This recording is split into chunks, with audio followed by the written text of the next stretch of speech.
What if humanity's first sin was never a curse at all, but the beginning of awakening?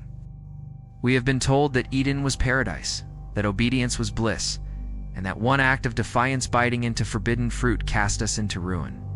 But look closer, and the story whispers another possibility. The fruit was not poison, it was knowledge. The serpent was not a deceiver, it was a messenger. The so-called fall was not collapse into damnation, but a rise into consciousness. What if the chains of guilt that weigh on every newborn were forged not by God but by councils and theologians who rewrote the story into law? From the earliest breath of Scripture, humanity was taught to see itself as guilty by birth, condemned before choice, cursed before action. Original sin became the invisible inheritance, a contract signed in blood by Adam and Eve and enforced through generations. But what if that contract was never meant to exist? What if the act of eating from the tree of knowledge was not rebellion against the divine, but rebellion against ignorance? Imagine the terror of those who built empires on obedience if humanity realized the truth, that we were never born broken, never born cursed, but born with eyes wide open. What power would priests hold if knowledge itself were sacred, if the serpent were seen not as enemy, but as liberator? Perhaps the most forbidden truth of all is this, that sin was not our fall, it was our awakening. To understand original sin, you must step into the world where the story of Eden was not yet a chain, but a myth, fluid and alive. In Genesis, Adam and Eve are placed in a garden, given abundance, and commanded not to eat from the tree of the knowledge of good and evil. When they do, their eyes are opened, they become aware, and they are expelled. In the Hebrew imagination, this act was not the beginning of inherited damnation. It was a story of disobedience and consequence, yes, but also of awakening a shift from innocence into awareness. In Jewish tradition, each soul bears its own responsibility. Sin is not inherited, but chosen, not embedded in blood, but enacted in life.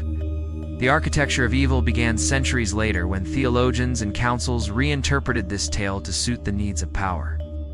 Chief among them was Augustine of Hippo in the 4th century, who crystallized the idea that Adam's guilt infected all humanity. According to Augustine, every human being was born tainted, carrying the stain of Adam's disobedience. Sin became not an act, but a condition. This doctrine was radical. It turned every birth into a legal judgment, every newborn into a criminal before they had spoken a word. It transformed Eden from a myth into a courtroom, and humanity into convicts shackled by inheritance. Why such a shift? Because guilt is the most reliable instrument of control. A sinner can repent and walk away. A guilty race can never escape. By making sin hereditary, the church secured perpetual dependence. No one could save themselves. Baptism became the only escape from condemnation, and the church held the keys. The architecture of evil was not simply a doctrine, it was a system that funneled every soul through the institution, binding entire generations in invisible contracts of guilt. Consider the political implications. If humanity is inherently guilty, then obedience becomes the highest virtue. Kings and bishops rule not only by law, but by metaphysics. Their authority framed as protection against divine wrath. To resist them is not only rebellion, but sin itself. The doctrine of original sin made social hierarchy sacred. Peasants were not merely poor, they were cursed. Women were not merely subordinate, they bore Eve's guilt doubly. Every injustice could be sanctified by appeal to Eden. The architecture of evil was a cathedral built on shame. The structure was reinforced by ritual. Baptism was reframed as the cleansing of inherited guilt. Infants, unable to choose or understand, were immersed or sprinkled, as though to wash away a curse they could not have chosen. Each ritual was an inscription of the architecture deeper into the psyche. Every parent who brought a child to the font was unconsciously agreeing to the contract, repeating the story of inherited sin as though it were destiny. This architecture also depended on fear of death. Without original sin, death is natural, the inevitable return to dust. With original sin, death becomes punishment, the ultimate consequence of Adam's disobedience. Life itself is reframed as exile, a sentence carried from Eden, with hellfire waiting at the end. What better system to ensure obedience than one where even birth is framed as crime, and death as execution? Yet the cracks are visible when you look closely at the texts. Genesis never says humanity inherited guilt. It says Adam and Eve's eyes were opened. Paul's letters speak of sin entering the world through Adam, but they also speak of grace abounding more. The Hebrew Bible emphasizes choice, repentance, return, not hereditary curse. It was later architects who cemented the idea of universal guilt, carving it into the stone of theology until the edifice seemed immovable. The genius and the cruelty of this architecture is that it convinces you to accept it willingly. You are told you are guilty, and you believe it. You are told your children are cursed, and you bring them to be cleansed. You are told salvation lies only through the church, and you kneel in gratitude for the chains placed upon you. The architecture does not require violence, it requires agreement. An agreement is easy when the alternative is eternal condemnation. This is the architecture of evil. A system built not from revelation but from reinterpretation, designed not to illuminate but to enslave. It takes a myth of awakening and recasts it as a tale of curse. It takes the first act of human curiosity and brands it rebellion. It takes knowledge and makes it guilt. And the question that lingers like smoke in the garden is this: what if the true crime was not disobedience, but the rewriting of the story itself? Symbols are the language that bypasses reason and speaks directly to the soul. The story of Eden is not a legal text. It is a tapestry of symbols, fruit, serpent, garden, exile, that hold power because they are archetypes written into human imagination. To understand how original sin became both curse and awakening, you must decode the language of symbols. The fruit is the first symbol, the forbidden object. Nowhere in the Hebrew text does it say apple. That detail came later, a Latin pun malum meaning both apple and evil. But the symbol was always clear. Fruit is nourishment, sweetness, knowledge that can be tasted. To eat is to internalize. When Adam and Eve ate, they did not simply disobey, they ingested knowledge. The act was not theft, but communion. The fruit symbolizes the possibility that wisdom is not given, but taken. Not handed down by authority, but seized by hunger. Yet over centuries, this symbol was inverted. What should represent curiosity became an icon of disobedience, a curse disguised as appetite. The serpent is the second symbol, and perhaps the most maligned. In countless cultures, the serpent represents wisdom, transformation, the cycle of death and rebirth. In Greek myth, Asclepius' staff with entwined serpent symbolizes healing. In Hindu tradition, Kundalini energy coils like a serpent at the base of the spine, waiting to awaken. In Gnostic texts, the serpent in Eden was seen as a liberator, urging humanity toward knowledge, away from ignorance imposed by a jealous God. Yet in the inverted Christian narrative, the serpent is Satan, deceiver, corrupter. A symbol of wisdom was recast as the face of evil, so that humanity would fear not only disobedience, but the very source of enlightenment. The garden itself is the third symbol. Eden is abundance, paradise, perfection. But look closer. It is also a prison. In Eden, humanity has no knowledge of good or evil, no autonomy, no choice. They live in a gilded cage, a zoo of innocence. The fruit is locked away, guarded not by a wall, but by a command. The garden then symbolizes the illusion of paradise control, disguised as blessing. Expulsion from Eden, far from curse, may represent escape from confinement. The wilderness outside the walls is frightening, but it is also freedom. Clothing and nakedness form another layer of symbolism. Before eating the fruit, Adam and Eve are naked and unashamed. After they cover themselves, this is not merely shamed as consciousness. They become aware of boundaries of self and other, of vulnerability. Clothing is civilization, the beginning of culture. The symbol here is paradoxical. Shame and progress entwined. Humanity loses innocence, but gains awareness. To call this a curse is to deny the symbolic truth. Consciousness is always purchased with loss. Finally, exile is the ultimate symbol. Driven from Eden, barred by flaming sword, humanity steps into history. This is not only punishment, it is initiation. In myth after myth, the hero must leave paradise, must fall or be cast out in order to grow. Gilgamesh leaves Uruk, Prometheus is chained for bringing fire, Pandora opens her jar. Eden's exile is the archetype of departure. To remain would be stagnation. To leave is to begin the human story. The symbol of exile carries both pain and possibility. But here lies the key. Over centuries, the language of symbols was rewritten. Fruit became curse, serpent became Satan, exile became punishment. What could have been read as myth of awakening was codified as doctrine of guilt. The symbolic language was narrowed, reduced, inverted.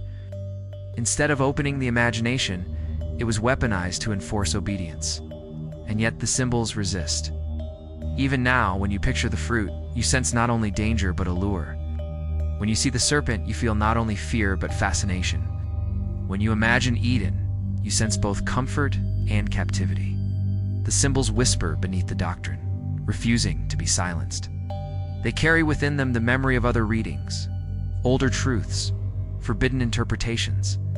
The language of symbols shows us that original sin was never one thing. Is curse and awakening, fall and rise, shame and knowledge. The story is multivalent, layered.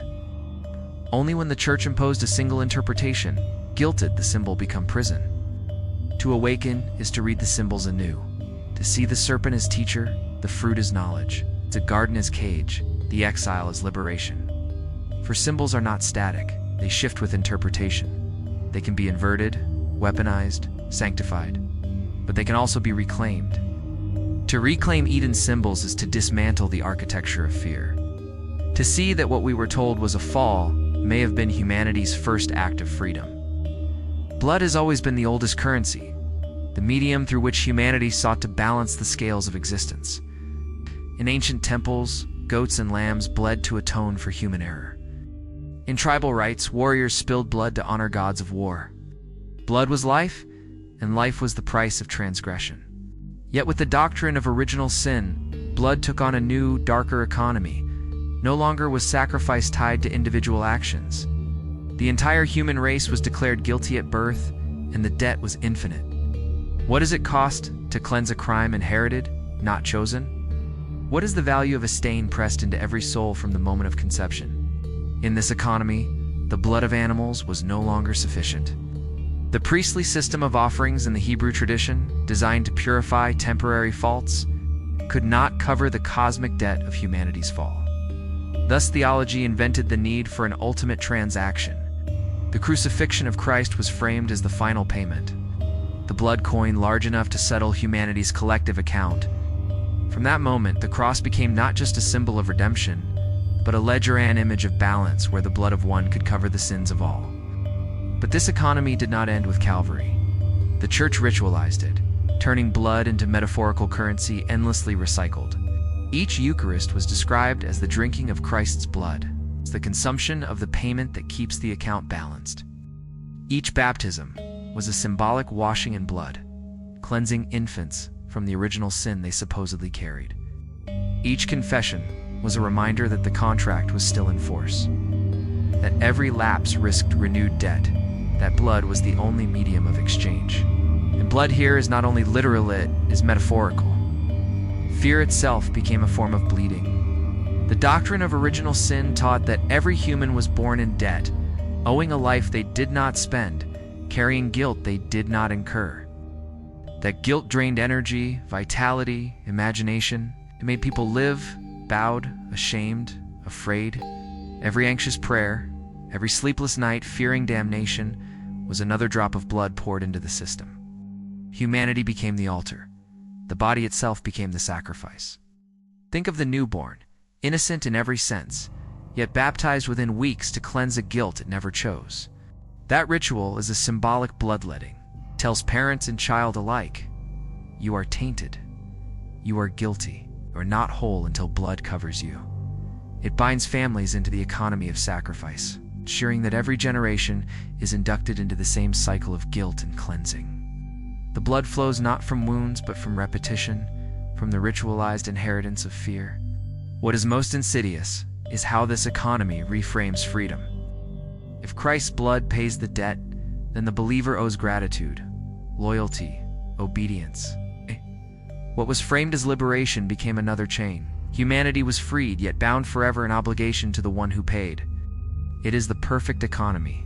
The debt is infinite, the payment has been made, and yet the obligation never ends.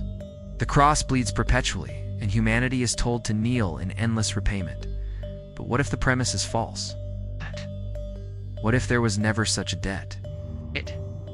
What if the sin of Adam and Eve was not a financial crime, but a symbolic awakening? In that light, the entire blood economy collapses. Crucifixion becomes not transaction, but resistance or rupture against the architecture of fear. A declaration that the debt was fabricated. Awakening to this possibility reveals the true theft. Generations of humanity drained of their blood, literal, in wars and persecutions, metaphorical, in fear and shame for a ledger that never existed. The story of original sin was designed to convert human life into currency. But life was never meant to be collateral. Blood was meant to flow in veins, not in ledgers. Knowledge was meant to be tasted, not traded. The greatest rebellion, then, is to refuse the economy, to recognize that the first humans in Eden were not criminals but pioneers. Their act did not create debt, it shattered ignorance. To live in that truth is to stop bleeding for a system that feeds on your fear. The old myth whispers differently when you listen with unshackled ears. Blood is sacred because it is life, not because it is payment. Humanity was not cursed into guilt, but awakened into consciousness. And once you see that, the endless demand for sacrifice becomes hollow. The economy of blood loses its power, and the system trembles. Every system of power hides its control inside an agreement. Sometimes the pact is written in ink, sealed with wax, and signed by kings.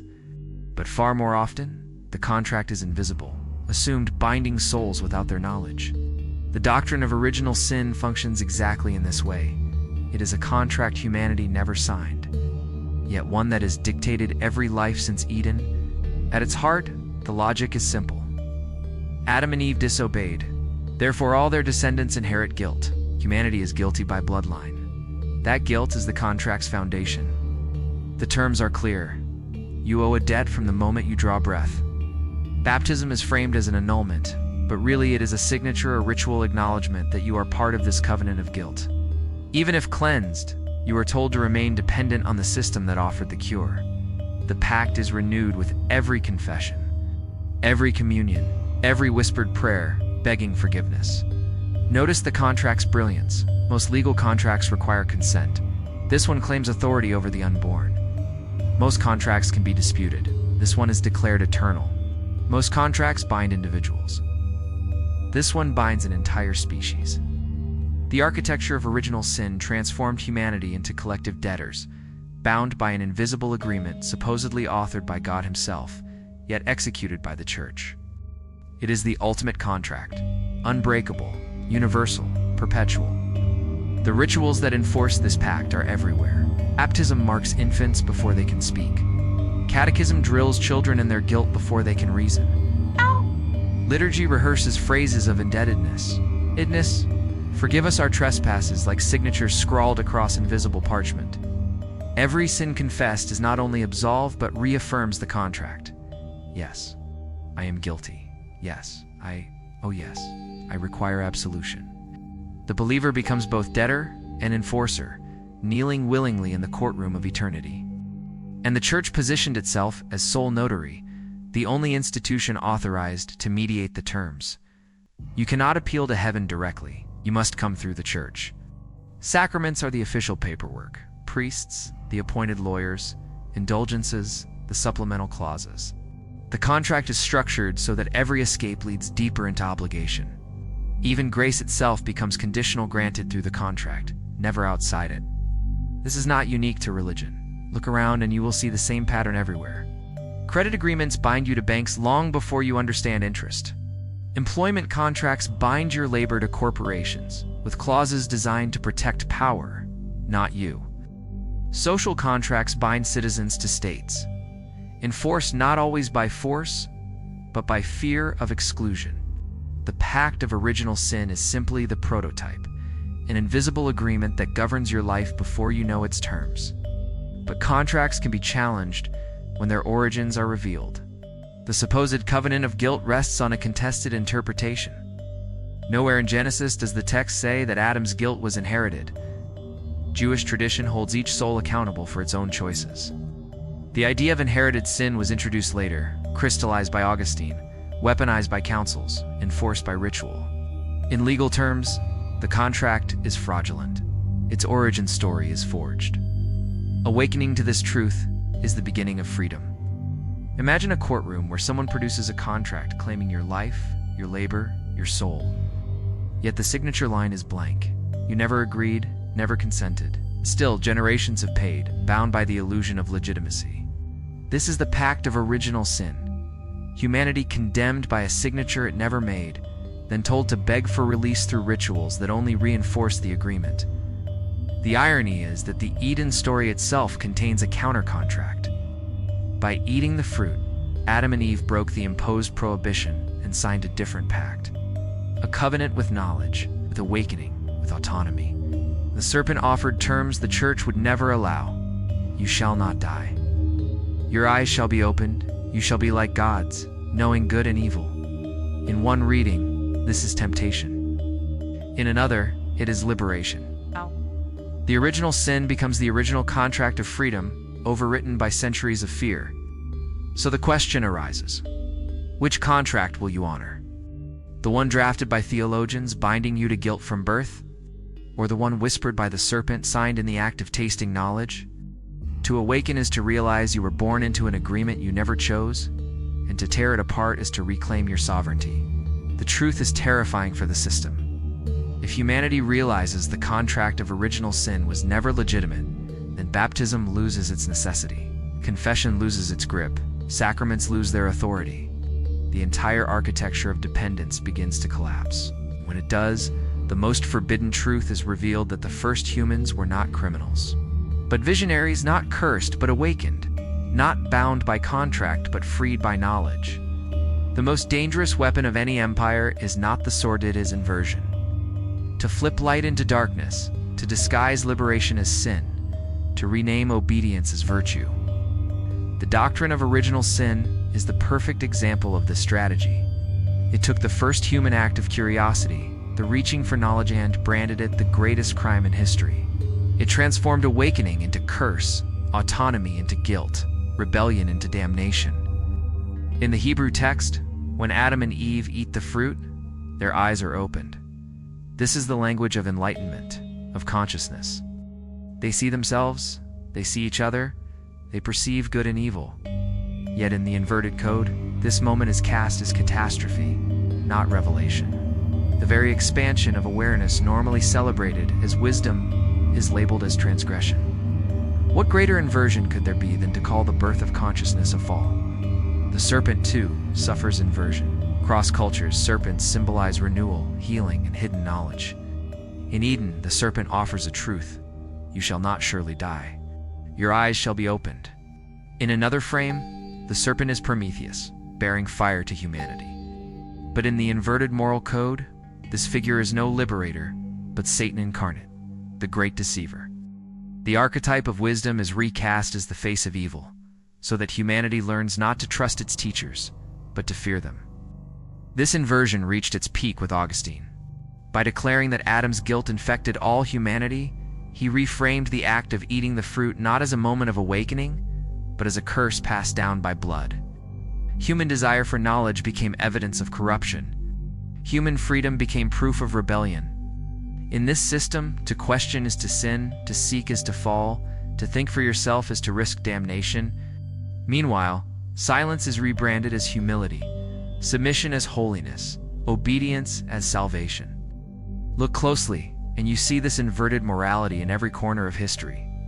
When peasants rose against oppressive lords, their rebellion was called sin. When women sought wisdom outside sanctioned boundaries, they were branded witches. When thinkers questioned the institution, they were heretics. Again and again. The same inversion. Rebellion against injustice reframed as rebellion against God. Knowledge reframed as corruption. Autonomy reframed as disobedience. The genius of inversion is that it makes chains feel holy. A child baptized is told, "You are cleansed." Yet the ritual simultaneously inscribes guilt.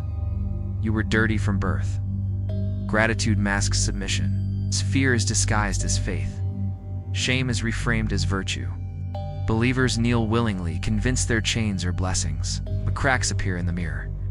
Read the story without the inverted code, and the meaning shifts. Eden is not a paradise, but a prison of ignorance. The fruit is not poison, but knowledge. The serpent is not devil, but awakener. The exile is not curse, but initiation into history. Suddenly, the entire moral universe flips again. What was branded sin becomes the first act of freedom. What was framed as curse becomes the origin of humanity's sovereignty. This is why the doctrine of original sin was enforced with such ferocity. If humanity ever saw through the inversion, the system would collapse. Without inherited guilt, baptism is unnecessary. Without eternal debt, priestly mediation is irrelevant. Without the curse, the church cannot claim monopoly on grace. The inverted code is not accidental, it is the cornerstone of control. And here lies the haunting truth. If knowledge was called sin, then perhaps sin itself was never real. Perhaps what we call sin is simply the instinct to question, to seek, to awaken. Perhaps what was branded rebellion is the spark that makes us human. So, then morality as we know it is upside down. A hall of mirrors designed to keep us stumbling in fear. To awaken is to flip the mirror back. To see that obedience without thought is not virtue, but slavery. To see that fear is not faith, but ritualized submission. To see that the serpent may have been right all along. Knowledge does not kill, it opens eyes. The inversion is powerful, but it cannot withstand sight. Once seen, the lie dissolves. The inverted moral code of original sign whispers through every sermon, every baptism, every stained glass window. Beneath it, another whisper persists. Older and forbidden, that the so-called fall was our first rising. That the curse was an awakening, that the guilt was never ours to bear. Rituals are not always cloaked in incense and chanting. They live in repetition, in gestures so ordinary they vanish into the fabric of life. The doctrine of original sin survives not because it is written in stone, but because it has been ritualized into every stage of human existence. It is everywhere, shaping bodies, binding minds, renewing guilt. Consider baptism. The newborn has not spoken, has not chosen, has not sinned. Yet water is poured, words are spoken, cleansed from original sin. What appears as blessing is a ritual of binding. The infant is marked as guilty before innocence is possible. Parents rejoice, unaware that they have just enacted the first signature on the contract of inherited guilt. This ritual is so widespread, so normalized, that few ever pause to ask, what crime could a newborn possibly commit? The answer lies not in justice, but in ritual. Daily prayer repeats the same logic. Forgive us our sins. This is not a simple request for mercy, but is a daily confession that you are perpetually guilty.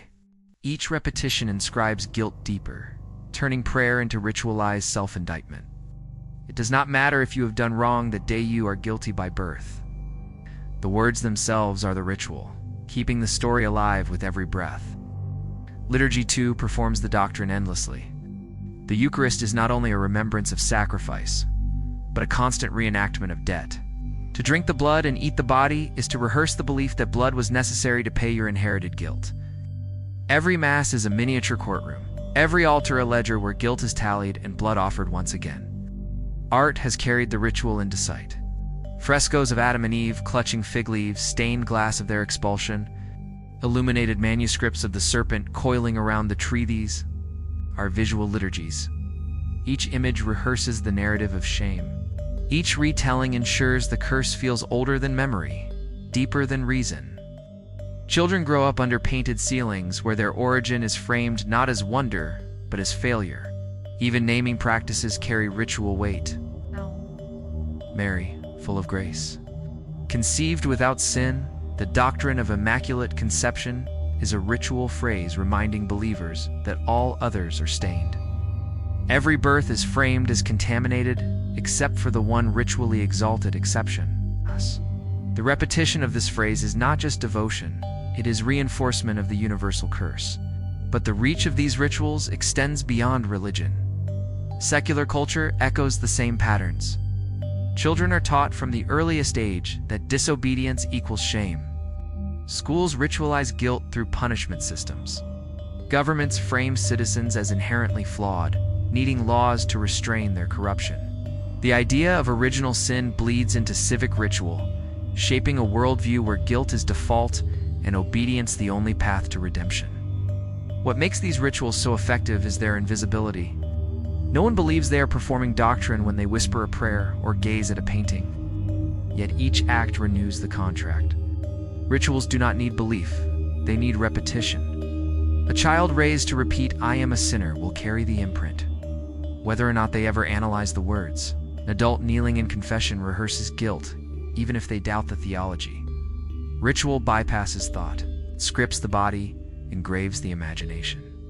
This is why suppression of alternative readings was necessary. Gnostic rituals, which celebrated the serpent as liberator, were stamped out.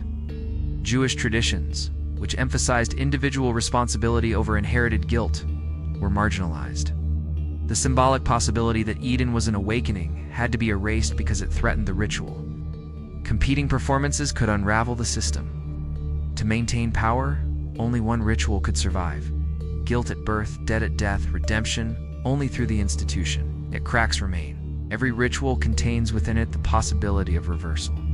Baptism, framed as cleansing guilt, can also be seen as initiation into freedom, symbolic death, and rebirth. The Eucharist, framed as repayment of debt, can also be read as communion with life itself, not punishment. Even the image of exile from Eden can be ritualized, not as curse, but as initiation into history. The same gestures can carry new meanings if the code is rewritten. The terrifying truth is this: you are the ritual.